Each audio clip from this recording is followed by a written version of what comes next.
Hello there, good morning and a very warm welcome to today's webinar on the Sage 50 Payroll National Insurance Update.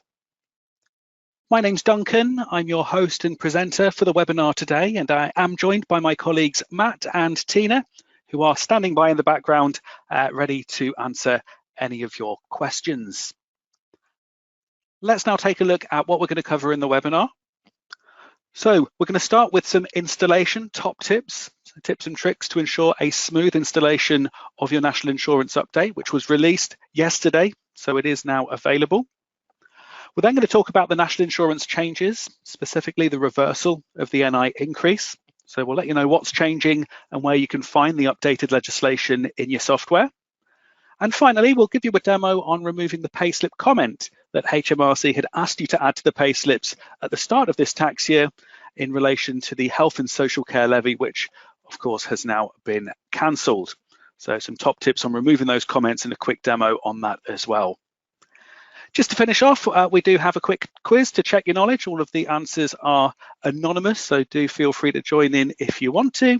And we'll have time after the quiz to continue answering your questions in the Q&A. So get those sent through as you think of them, and the guys behind the scenes will be sending you the answers back.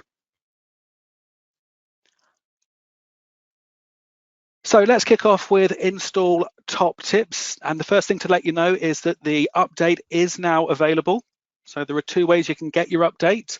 You can either do it via automatic updates in your software. So look out for a message that pops up to tell you there's an update available to install. It will become mandatory very soon, in advance of the 6th of November when the changes take effect. But if you want to manually check for the automatic update in your program, you can click onto Help and check for updates, and then you'll get the prompt telling you if there's an update available to install. Or alternatively, you can download the installer manually from our help center, either following the links in the email that you've been sent, or by following the link on this slide, which you can get to from the handout, which will give you the full installer, which you can then run to get that update installed. Now, 99% of installations will run without a hitch, but to help you avoid being in that 1% where you might run into some issues, we have put together our top 4 install tips. So I'm going to run through these now, give you some quick demos, and hopefully these tips will avoid you having any issues. So it's a nice, seamless, smooth process getting the update installed. So tip number 1 is to optimize your data. Now, this is an option that can be run at any time. So if you haven't had the chance to do this before you install the update, you can always run it afterwards. What it does is it keeps your data organized. It runs some maintenance on the database, and it helps to avoid any corruption that may occur at the point the data is being upgraded. So if you get the chance before you install the update, use the optimize option, and I'm going to show you that in the demo shortly. Tip number 2 is to know where your program's installed. So check the program directory. I'm going to show you where you can check this in your program. There's another way you can check it if you can't get into the program from the shortcut, which we'll give you a quick look at in a moment as well. Tip number 3 is to run the installation as administrator. So if you get any issues with the install and it was an auto update, you would run the program as administrator. So right-click the shortcut and use the Run as Admin option. Or if you've manually downloaded the installer, make sure you're running that as full administrator as well. So you've got the permissions to do all the installation on your PC. And finally, tip number 4, if you're installing on a network and you have multiple users, do ensure that you've updated all connected installations to the same version, to the updated version, either via auto updates, or if you're planning this in, maybe download the manual installer file and make sure you've run that on each of the PCs. And you can read more about these tips by following the link on screen, but let's give you a quick demo, starting with the optimize option. So you'll actually find this at the point you open Payroll. So if you're switching to another company or you've opened it for the first time, you'll see this open company screen.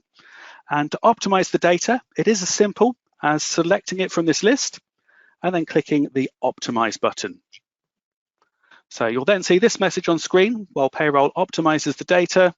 And once it's finished, you get the confirmation message that the data has been optimized. and then you can either repeat those steps for any other companies, or you can go ahead and log in to your payroll. Now, it is worth noting you can only optimize when there are no users logged in. So make sure you're the only person going into the program when you run optimize. Make sure other users have logged out. Otherwise, it's not going to let you do it. And as I say, if you didn't get the chance to do it before the update, you can always do it afterwards. It's good housekeeping anyway, to keep your data in good shape. And that option is available to run on demand. So this is actually going to take me into the program. So what I'm going to show you next is where to check your program directory. So you can find this and a load of other information from the support homepage. So once you're logged into a payroll, if you click onto help at the top of the screen here and then choose about, when your support homepage loads up, there's a section for program details here on the left hand side, and you can check your program directory like so. So in this example, I'm installed into the default location, which is C program files x86/Sage Payroll. If you keep a note of that program directory, you can check that it's detected the right path when you install the update. And if it has, just go ahead and continue with the install. While we're here, this is also where you can check your version number. And I'm going to talk more about version numbers in a few minutes. But the version number for my version is 28.06. So I have installed one of the national insurance updates. 28.05 is the other updated version number. And we'll explain why there's two versions on a slide in just a few minutes' time. So program directory and version number can be checked from your support homepage. Now, if you do want to check if any updates are available, as I mentioned before, you've got the help menu and check for updates. And it should prompt you if there's anything available for you to download.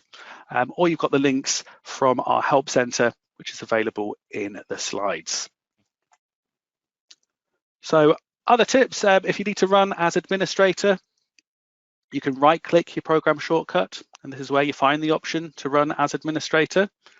So when you do this, if it's asking you for a password, that is telling you that your current Windows user doesn't have admin rights. So you will need to speak to your IT in order to get that password or to get logged in with someone with rights. If it does start to open, that is confirming that you do already have admin rights. And of course, you can't open payroll more than once, which is why that message has just come up. So that's about it for the top tips. Let's just give you a quick recap. So optimize, do this at any time, preferably before installing the update. Check your program directory, make sure you're installing into the right location.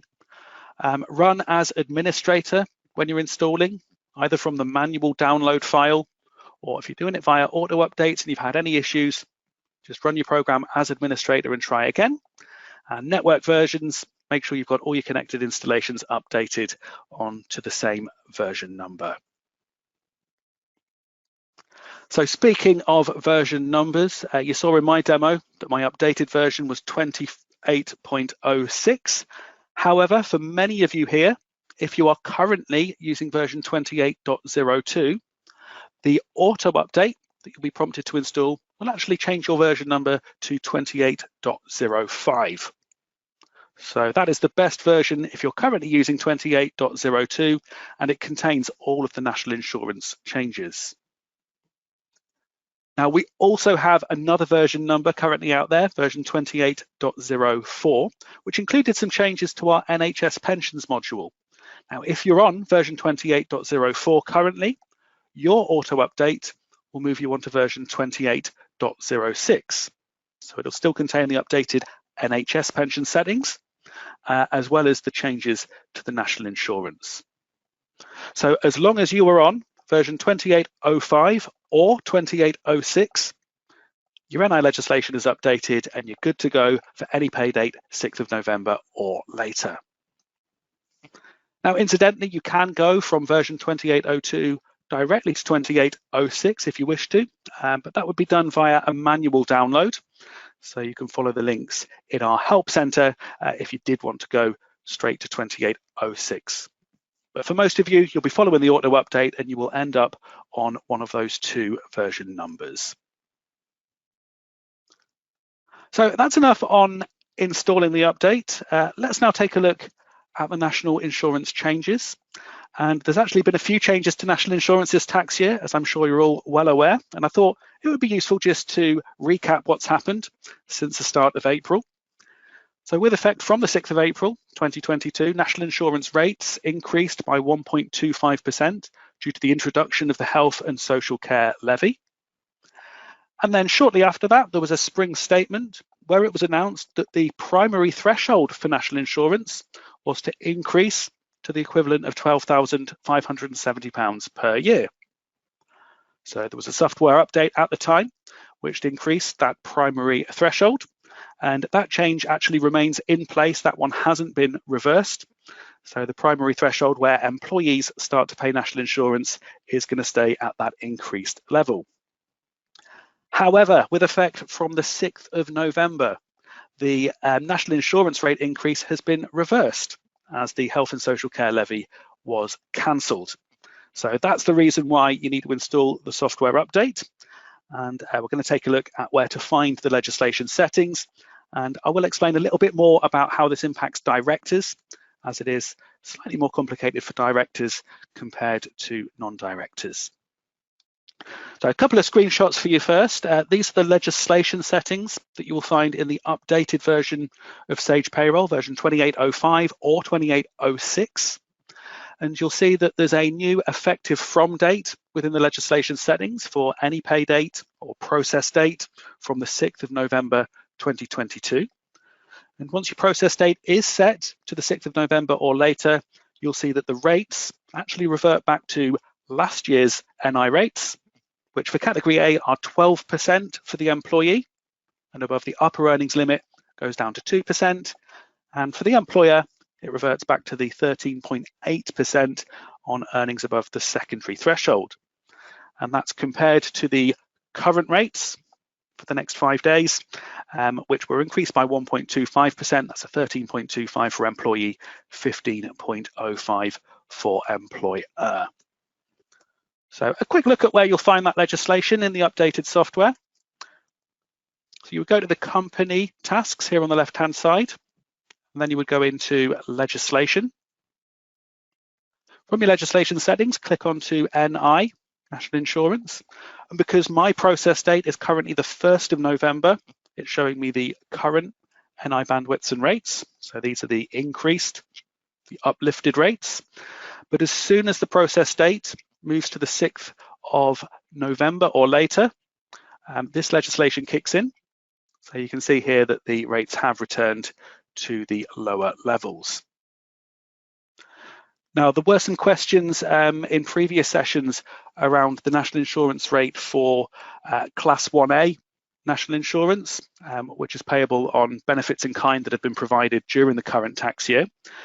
So just to answer that one, and you'll find it on the car details tab, because you can calculate Class 1A national insurance for company cars.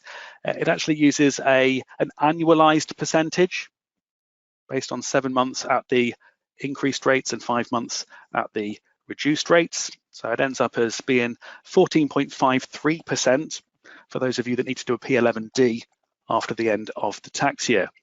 But in terms of standard Class 1 national insurance contributions, the new rates will kick in for all non-directors for employees with effect from the 6th of November. So I've mentioned directors there, so let's just give you a little bit more information on that. So this is similar to what happened when the primary threshold was increased. And the reason why it's different for directors is under directors' national insurance rules, they do need to have their national insurance calculated on an annual basis. So it's based on their cumulative earnings and annual rates and thresholds. Now, there's two ways that they can do this. They can either calculate national insurance on an annual basis throughout the tax year, so do that cumulative calculation from the start of the tax year to the end, and that's known as the directors on an annual basis. Or they can be on a pro rata basis, previously table method, where they'll use the exact same rates as employees.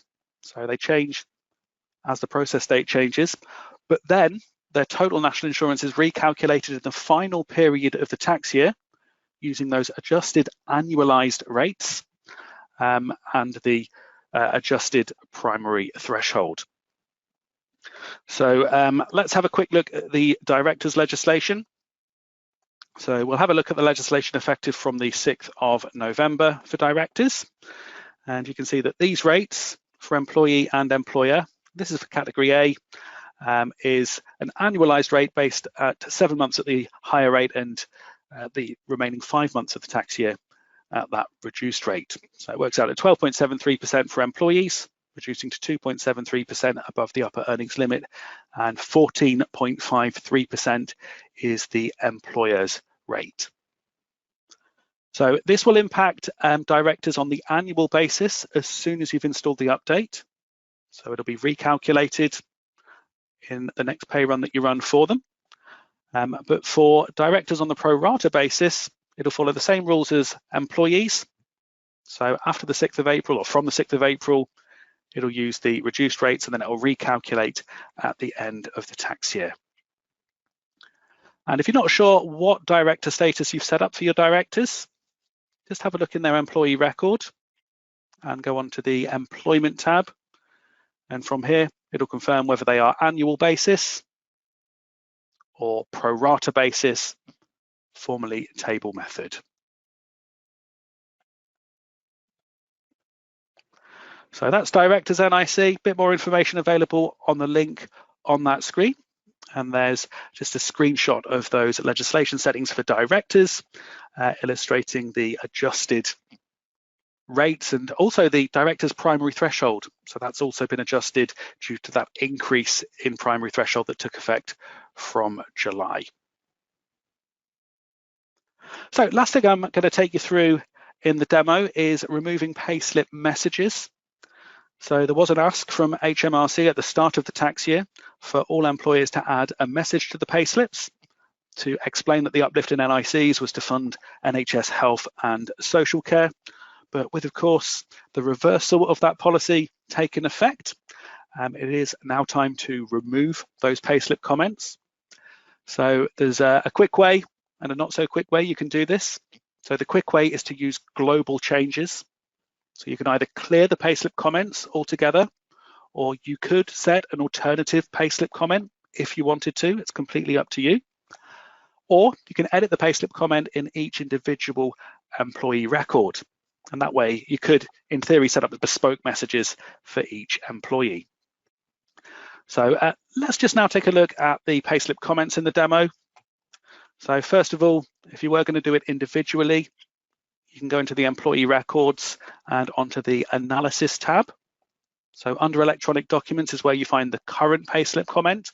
And I've got the one that was recommended by HMRC. So we could just simply delete it, save the record and repeat for everyone else. Or probably a better way to do it is to use global changes. So first of all, I have selected everyone. You can do that by clicking clear and then swap. And then if you go to the tasks menu at the top of the screen and come down to global changes, you've got the option for electronic documents, and then we can set or clear payslip comments. So if I click onto clear and click yes to continue, all 5 employees were updated. If we take a look in the employee records, payslip comment has gone and will no longer be printed or displayed on online or printed payslips. So that's one way you could do it. If you did want to add an alternative message, maybe to explain that the uplift has been cancelled, you could also do that with global changes. So electronic documents, this time I'm going to set payslip comments, and whatever I put into here will replace any existing payslip comment. So I've said that the uplift is cancelled from the 6th of November. And if you do add a different message when you run your next payroll, so mine will be the end of this month. When you take a look at any of our standard payslips, You'll either see nothing in the payslip comment area if you've removed them, or in this case, we should see that alternative message that I added using global changes. So completely up to you what you want to do with that. If you're unsure, I would recommend just clearing them. So further steps on that can be found in our knowledge base, and you'll find that link if you were to download our handouts. And that is it for the presentation. So short and sweet for you there. We've been through some install top tips. We've looked at the changes to national insurance and how that impacts employees and directors. And we've looked at removing payslip messages just now using global changes. But time for a little bit of fun. We've got a quick knowledge check on some of the content that we've just presented there. So I'm going to run a quiz using our quick poll options. If you want to join in, do feel free. It's completely anonymous, so I'll be sharing the overall results, but we won't see who answered what. There's also a great chance to continue asking any questions that you've got, and the guys behind the scenes will continue to answer them. So 4 questions in this quiz. We're going to start with question 1, which is always a good place to start. So for this one, the question is, if you are on version 28.02, which version will be installed by the automatic update? So you're currently on version 28.02. What version will you end up on if you install the automatic update? Is it version 28.03? Is it version 28.04? Or is it version 28.05? So I'll give you a few seconds to have a think about that answer. And if you can respond using the options on screen and submit that through when we've got most of them in, I will then share the results with you. So about 75% of votes in. It's looking good so far. Lots of correct answers here. And we're just over 80% voted. We're going to close that down. And if I just share the results, well done to those of you that said 28.05. So 95% of you were correct. That's the version you'll be updated to if you're on version 28.02. If you're on 28.04, you would end up on 28.06. So 05 or 06 is the version number you need to be on. Great, so question 2. This is about directors. So true or false? A director on the annual basis calculation method will use the new director rates as soon as the update is installed. So is that statement true or is that false? So we're talking directors on the annual basis calculation method. Will they use those adjusted annualized rates as soon as the update is installed? Is that statement true or is that false? So starting to see some votes come in. This one's a little bit more even. So we will explain the answer once we've had most of the votes in.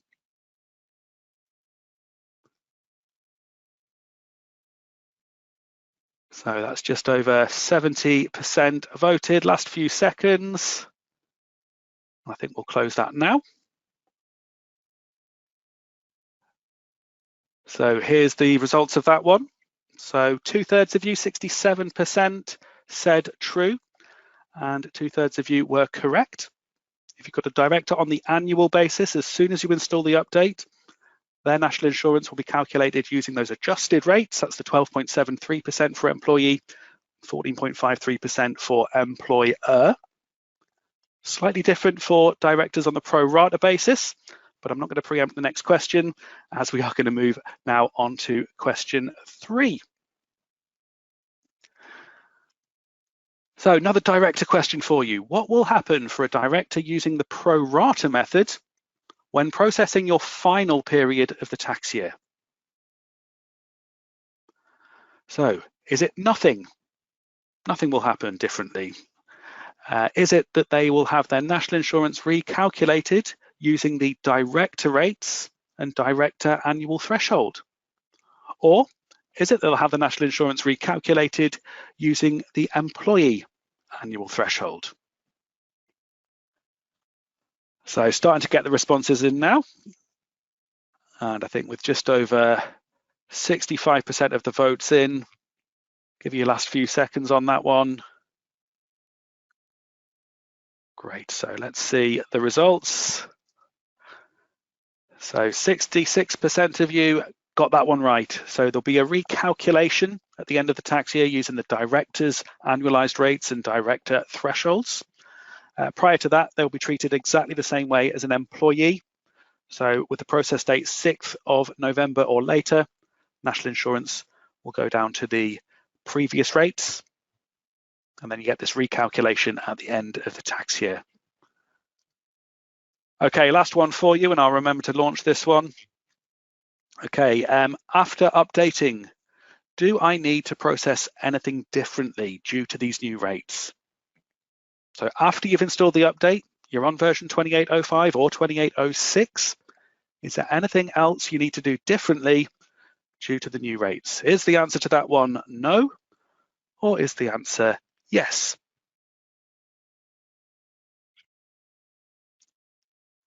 So again, if you can vote on screen by selecting the answer that you think is correct and clicking submit. So you've done the update. Anything else you need to do differently due to the new rates? No or yes?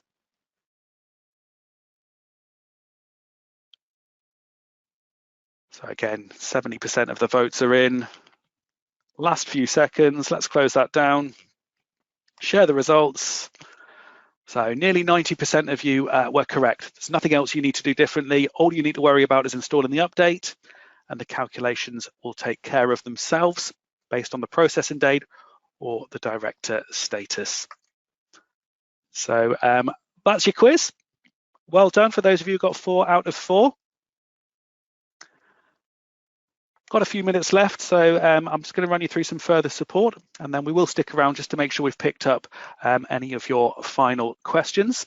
So if you are looking for further support, a great place to start would be our help centre, which you can access at sage.co.uk/help or via the help centre option in your programme. You can search our knowledge base by searching for keywords. You can read our support guides. We have plenty of other webinars going on, so do check out the webinars link towards the top of the Help Centre. You can also watch short videos and find all the contact details for our support team. So that's your one-stop shop for help with all things Sage 50 payroll. But you also get, as a Sage customer, Sage membership, which includes 3 great benefits. Access to Sage University at sageu.com, where you can complete our e-learning courses, do online certification. All of this is free of charge as a Sage member, and all you need to do is to go to sageu.com and create your profile. You can also access our online community at sagecity.com. We'll actually be hosting some of the questions and answers, as well as a copy of the handout in Sage City, so look out for details in your follow-up email. And we've also launched our Sage Masterclasses. Seasons 1 and 2 are now available for you online by following the link on the handout. So do check out Sage membership. And if you want to know more about membership, we do have a webinar running this month, which you are more than welcome to sign up to. So that brings us to the end of the allotted time, but as I say, myself and Matt are going to stick around just to make sure we've provided as many answers as we can. If you're leaving the webinar now, thank you so much for joining us today. I hope it's given you the confidence that this will be a smooth and seamless process. If you have got any feedback for us, we'd really appreciate you completing the survey that appears as you exit the webinar. And do look out for a follow-up email, as it will contain links to further support, as well as a link to watch the recording of today's session. So I'm going to go on to mute for a few moments just to help out with those final questions, but I'll be back when we're ready to close down in a few minutes to say goodbye. So I'll speak to you soon.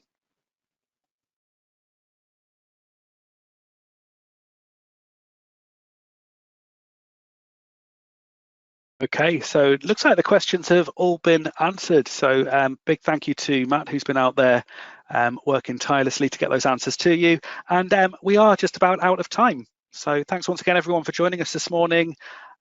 Enjoy the rest of your week. Maybe we'll see you on some of our other webinars soon. Goodbye for now.